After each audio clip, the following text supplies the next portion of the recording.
আপনার শরীরে রক্ত সবসময় টগবগ করে ফুটবে। আপনি যখন আপনার সঙ্গীর কাছে গিয়ে কাজ শুরু করবেন, তখন কোনো মতেই আপনার বীর্য বের হবে না। আপনার সারা শরীর ঘেমে চান করে যাবে, তবুও আপনি একভাবে বহুক্ষণ ধরে রতিক্রিয়া চালিয়ে যেতে সক্ষম হবেন। হ্যালো বন্ধুরা, কেমন আছেন সবাই? আশা করি সকলেই খুব ভালো আছেন। আজ আমি আপনাদের এমন একটি রান্নার রেসিপির কথা জানাবো, যেটি বাড়িতে একটু কষ্ট করে তৈরি করে খেয়ে নিতে পারলেই আপনি মানুষটাই বদলে যাবেন। আপনার গোপন দুর্বলতার কারণে যদি আপনার দাম্পত্য জীবনে বৈবাহিক বচসার কঠিন সমস্যা এসে থাকে, অর্থাৎ অনেকের ক্ষেত্রেই দাম্পত্য সমস্যার কারণে বৈবাহিক জীবন তছনছ হয়ে যায়, এমনকি সম্পর্ক ছাড়কাটের দিকে এগোতে থাকে, সেক্ষেত্রেও বিষয়টা কিন্তু সম্পূর্ণই বদলে যাবে। অর্থাৎ আপনার সঙ্গী আপনার সাথেই সারা জীবন থাকতে চাইবে। এবং সবথেকে বড় কথা, এই রেসিপি তৈরি করতে বেশি কিছু ঝামেলা নেই। আজকের রান্নার রেসিপিটির সবকটি জিনিসই খুব সহজেই আপনি জোগাড় করে নিতে পারবেন। বন্ধুরা, এখনকার দিনে বেশিরভাগ ছেলেদেরই অকালে যৌবনশক্তি চলে যাচ্ছে। বেশিরভাগ ক্ষেত্রেই দেখা যাচ্ছে 25 থেকে 30 বছর হয়ে গেলেই সেই বিশেষ অঙ্গে দেখা যাচ্ছে শিথিলতা, দ্রুত বীর্যপতন। আগে কিন্তু এমনটা ছিল না। আগেকারের পুরাতন মানুষদের 60-70 বছর বয়সের পরেও 16-18 বছরের জোয়ানদের মতোই তাদের দেহে রতিক্ষমতা থাকত। অনেকে আবার ওই বয়সেও একাধিক অবৈধ সম্পর্কে লিপ্ত থাকত। কিন্তু আজকের দিন সম্পূর্ণ আলাদা। সব এলাকাতেই এমন অনেক অল্প বয়সের ছেলেদের দেখা যায় যারা বিভিন্ন গুপ্ত রোগের শিকার, যেমন দ্রুত পতন, অঙ্গের শিথিলতা, বীর্য পাতলা জলের মতন স্বচ্ছ, স্বপ্নদোষ, প্রস্রাবের সাথে ধাতু নির্গত হওয়া অর্থাৎ ধাতুক্ষয় রোগ, গোপন অঙ্গ খুব ছোট বা খুবই চিকন। তাই আজ আমি আপনাদের এই সমস্ত রকম গুপ্ত ব্যাধি থেকে রেহাই পাওয়ার জন্য যে সহজ ঘরোয়া উপায়টি দেখাবো, এটি আপনারা দয়া করে মাত্র কিছুদিন অন্তত অবশ্যই ব্যবহার করে দেখবেন। আর সঠিক নিয়মটি জানার জন্য এক মনে পুরো ভিডিওটি দেখবেন। তা না হলে কিন্তু ভুলভাল হয়ে গেলে আপনি ঠিকঠাক উপকার পাবেন না। অর্থাৎ আপনি যে সমস্যার সমাধানের চেষ্টায় রয়েছেন, সেই সমস্যা মিটবে না, সমস্যা রয়েই যাবে। তার জন্য আমি প্রথমে গ্যাসের আগুন জ্বেলে নিয়ে তার মধ্যে একটি ছোট কড়াই বসিয়ে দিয়েছি। এবারে এই কড়াইয়ের মধ্যে দিয়ে দেব 1 চামচ দেশি গা ঘি।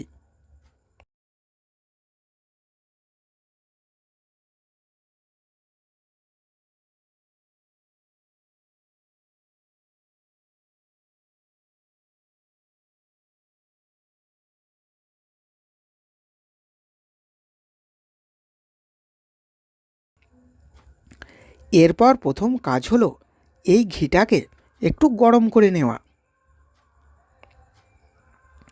এবার এখানে প্রয়োজন অশ্বগন্ধা পাউডার।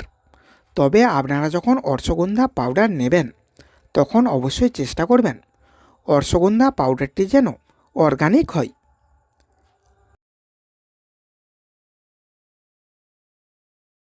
এবারে ওই গরম ঘিয়ের উপর দিয়ে দেব 1 চামচ অশ্বগন্ধা পাউডার। অনেকে হয়তো মনে করবে অশ্বগন্ধা পাউডার আবার কী জিনিস। তাদের উদ্দেশ্যে বলি, অশ্বগন্ধা পাউডার হলো একটি ভীষণ শক্তিশালী আয়ুর্বেদিক ভেষজ পাউডার, যেটি তৈরি হয় অশ্বগন্ধা উদ্ভিদ অর্থাৎ অশ্বগন্ধা গাছের শুকনো মূল থেকে। অশ্বগন্ধা গাছ একটি ছোট্ট গুল্মজাতীয় ভেষজ উদ্ভিদ, যার মূলগুলিকে ভালো করে শুকিয়ে গুঁড়ো করে এই অশ্বগন্ধা পাউডার প্রস্তুত করা হয়। এটি ক্লান্তি, মানসিক চাপ ও উদ্বেগ কমাতে, রোগ প্রতিরোধ ক্ষমতা বাড়াতে এবং শারীরিক শক্তি ও স্ট্যামিনা অর্থাৎ যৌবন ক্ষমতা বৃদ্ধি করতে সহায়ক। এই পাউডারের মূল উপকারিতা হলো এটি শরীরের স্ট্রেস হরমোন বা কর্টিসলের মাত্রা কমিয়ে মনকে শান্ত রাখে।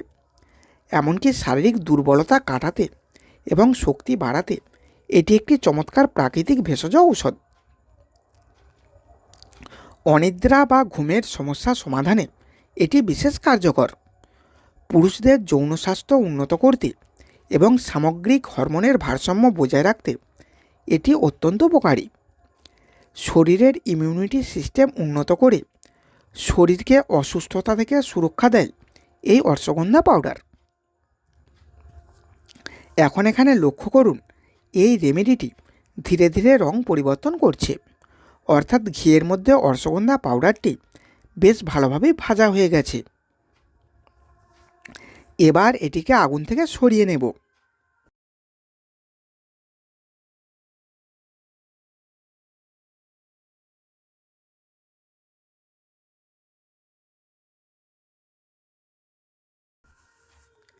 এরপর এখানে প্রয়োজন 1 কাপ খাঁটি গরুর দুধ। এখানে কিন্তু 1 গ্লাস ভর্তি দুধ নেবেন না, গ্লাসে দুধ নিলে অর্ধেক গ্লাস নেবেন, যেটি 1 কাপ সমতুল্য। গরুর দুধটিকে প্রথমে ভালো করে গরম করে নেবেন এবং ব্যবহারের সময় অবশ্যই দুধ ঠান্ডা নিতে হবে। এবারে ওই 1 কাপ ঠান্ডা দুধের মধ্যে এই রেমেডিটি দিয়ে দেব।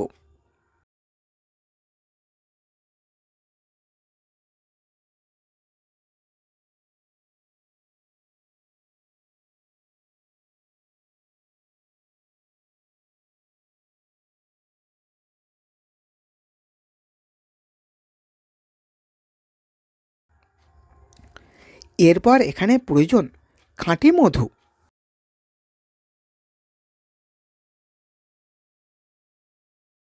আমি এখানে চাক ভাঙা মধু ব্যবহার করছি।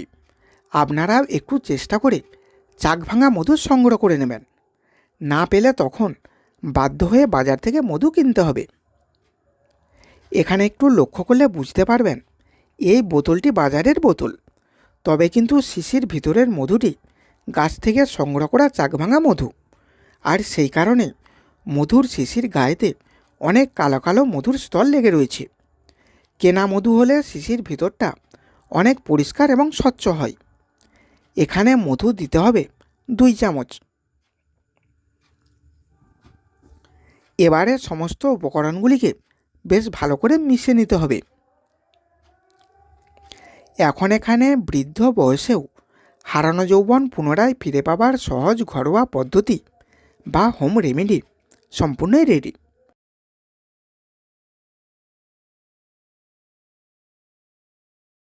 এবার আপনাদের বলবো এটি খাবার নিয়ম।